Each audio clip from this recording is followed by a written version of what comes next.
Good evening, everyone. This is Jennifer, and this is my reflection for weeks 9 and 11. Um, for week 9, storytelling for diversity and social justice in children. Um, I read the articles for this week, and the first one was the one written about Anne Braden, Fannie Lou Hamer, and Rigoberta Menchú. I don't know if I'm pronouncing that correctly. And how their life stories um, impacted the world. You know, the author broke it down, the different versions of storytelling and how um, their life stories set the tone for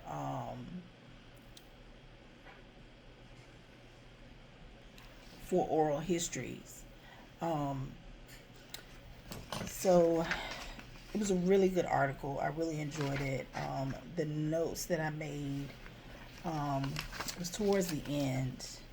I highlighted this section when she was talking about um, Anne Braden. Um, and it says the result was a kind of sickness she later characterized in her 1958 memoir as of the spirit, writing that finally I came to realize that no one can go untouched by segregation in the South. Either you find a way to oppose the evil or the evil becomes a part of you and you are part of it, and it winds itself about your soul like the arms of an octopus.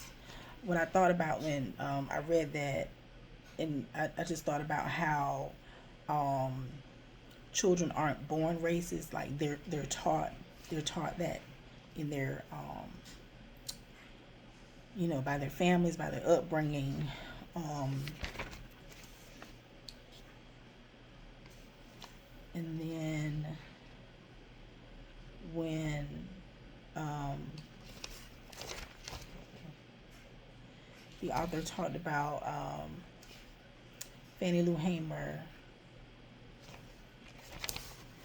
and her life story, and when she was forced to leave her job and her home, um, and she said if SNCC hadn't have come into Mississippi, there never would have been a Fannie Lou Hamer. She said in speeches and interviews later. It says that story of her empowerment became one of the tools through which she recruited others. And I just thought about how um, this is how you bring others in. This is how you get buy-in from others and get them involved. Um, you like people felt her story.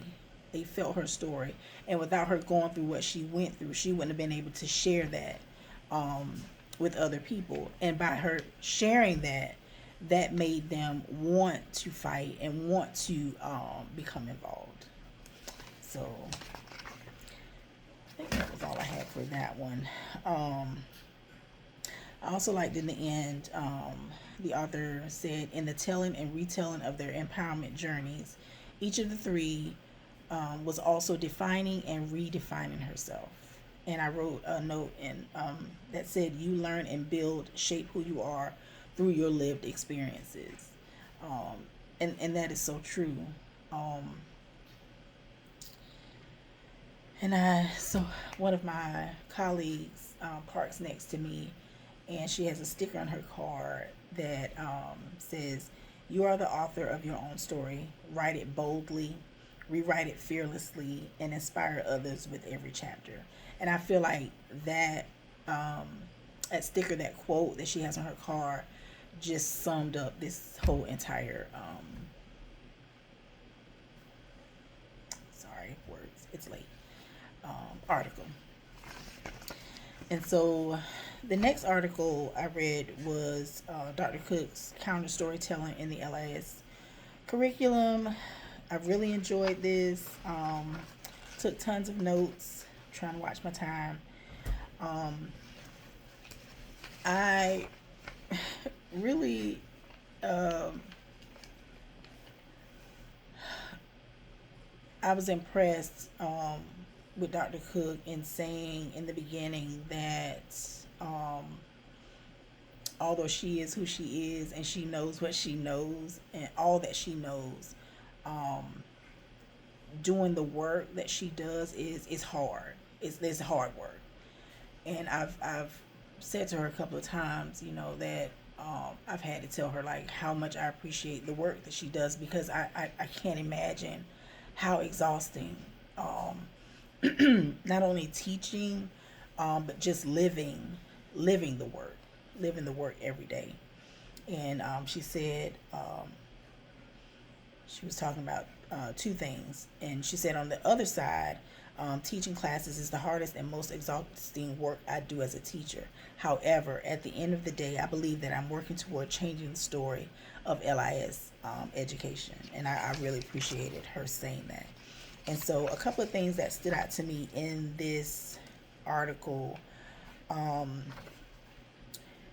where she starts to talk about um, counter storytelling, and then she went into the um, the four types of stories, like stock stories, concealing, resistance, and emerging and transforming stories. And when I started reading that, it made me think about.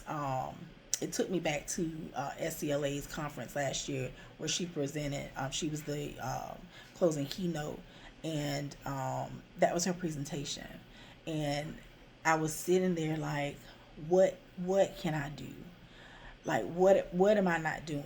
The entire time she was talking and showing us pictures and giving us examples of each category of the stories. Um, and so that's at the end. She asked a question like, you know, I can't remember how she phrased it, but what are you gonna do now? Now that you have this information, what are you gonna do now? And I know we talked about this in a couple of past discussions. Like, what do we do with the information? She said this the last week's reflection, where she keeps presenting the same thing. You're getting the same information. You're attending the same thing year after year, but yet you're not putting in the work, and you're wanting her to come back and still give you the same information. So thought about that. Um, and then under resistance stories, when it was given an example, it says another example of resistance stories can be found in how the field classifies information and therefore grants access to information. Specifically, information about minority cultures and lesbian, gay, bisexual, transgender, and queer communities is often buried or so obfuscated, obfus-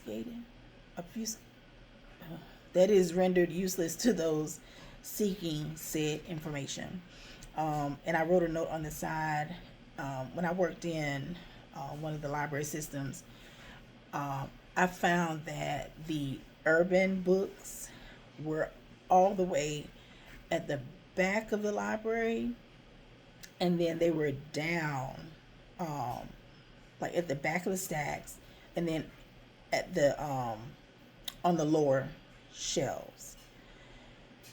And so I talked to my manager about it, and I just couldn't understand why they were classified, or classified that way, or why they were where they were. Um, Individuals would come in, patrons would come in and ask, if we had this book or this type of book, and it would make me feel bad to, like, I'm showing them where the books are. They're all the way in the back, and then they're on the bottom. So, but we eventually, before I left, we did change that, and they were moved to the front and up towards the top of the shelving. So I was, that's my example of a resistance story. Let's see. Ooh, okay, I'm 9 minutes. Okay, let me move along.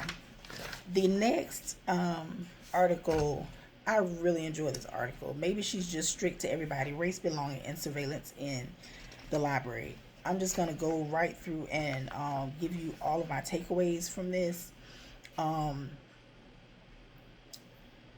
the It talked about embracing like how many school and public libraries have reinvented themselves as environments for collaboration and knowledge co-construction. And it talked about terms like learning commons and learning hubs, and how people of all ages can create and produce um, content themselves. Libraries in many communities have also become strong community anchors and connecting points to community services. Um, that's the basis of libraries. Libraries bring connect patrons to resources, to services, um, to materials, and also to other people. That's their connecting point. Um, and so this article talks about how BIPOC youth, how they feel about um, going into public libraries and their school libraries. And um, one of the sentences, schools with the highest percentages of students of color are less likely to have a school library than schools with mostly white students. I come from a very small rural town. They have consolidated the districts now, but in the district where I'm from, there are only two schools. There is a school for that goes from K to six, from K to six, and then the high school goes from 7 to 12. Um, for a long time, before there was an early childhood center, and then they closed that down. But for a very long time, there was only one media specialist for all of these schools. Um, and so when the media specialist, I'm sorry, when the media specialist would go to the high school, the students would not come in. The students would not come in. She did not look like the students that were there, and so there was no like connection. There was no um, engagement. It was hard for um, her to even do any programming. When classrooms, teachers brought their classes in, it was just hard. It was just really hard. It also talked about how having fines and suspending students um, is a turnoff for students. And I wrote a note that I was so glad when there are a lot of libraries that have gone fine free, because that break it eliminates that barrier for not only young people, although that's who they're talking about in this article, but anybody from these communities, um, that keeps them from coming. If they have fines, if um, you know any other penalty penalties. Oh my God, I cannot talk tonight. Okay, let me speed this up. Um,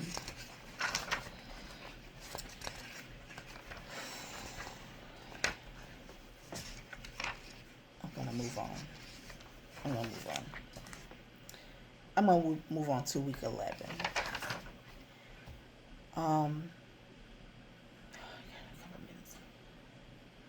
in the article, I'm not alone in pledging to teach the truth.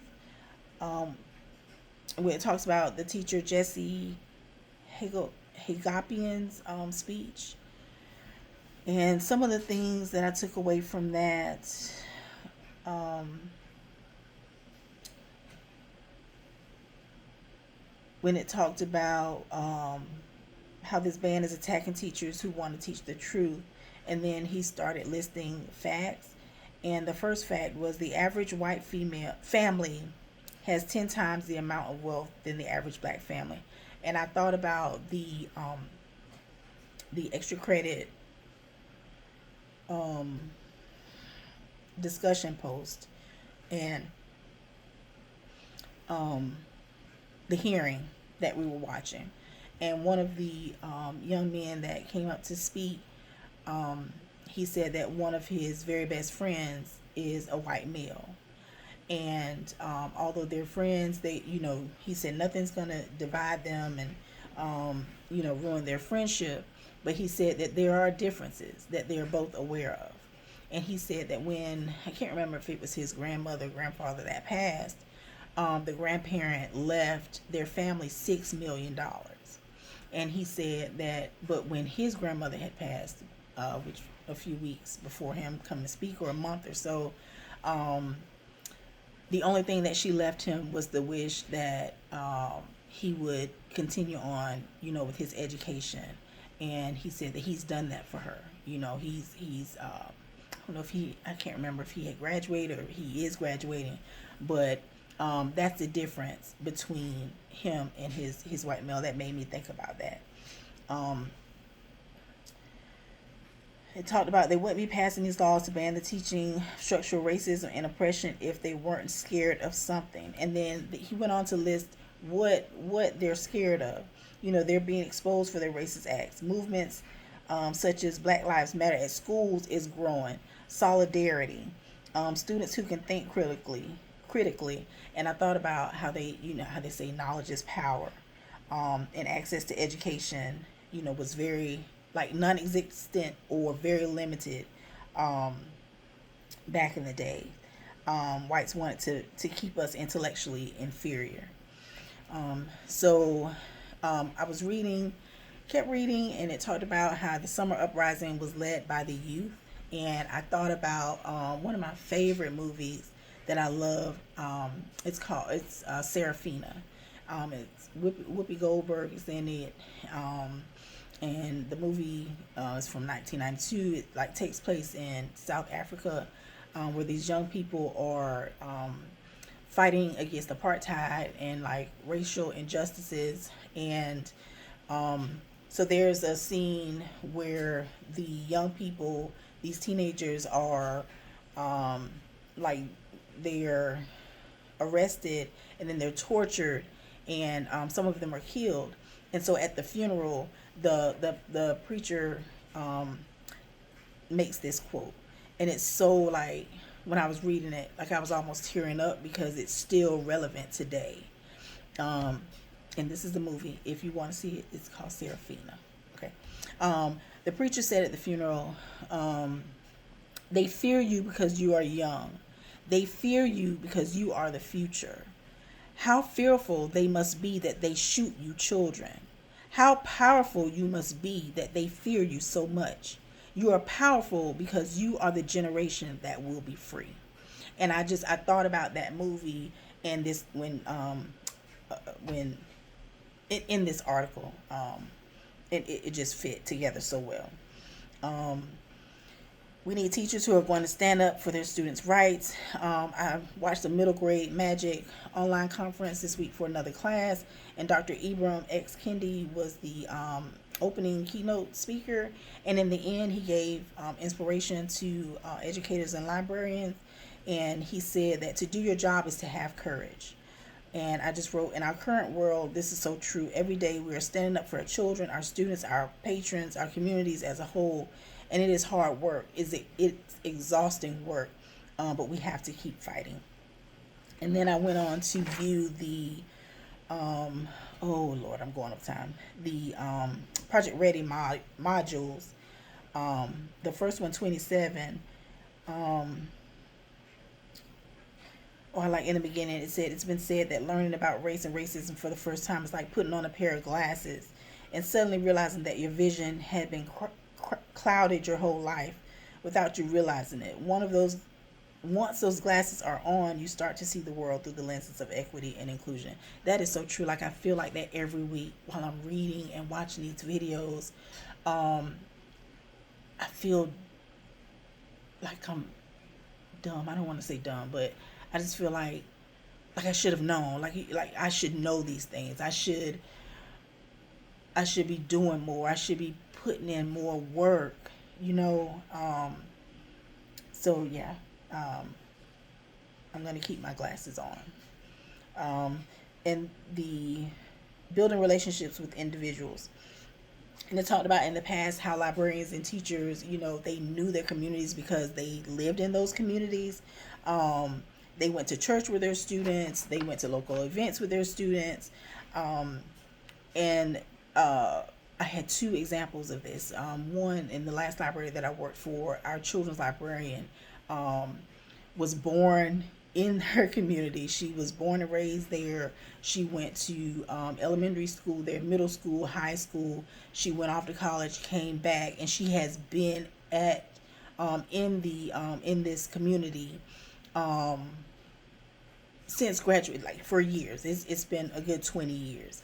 Um, and then also one of our directors, um, her community loves her. Her community loves her, and she loves her community because that's where she's from.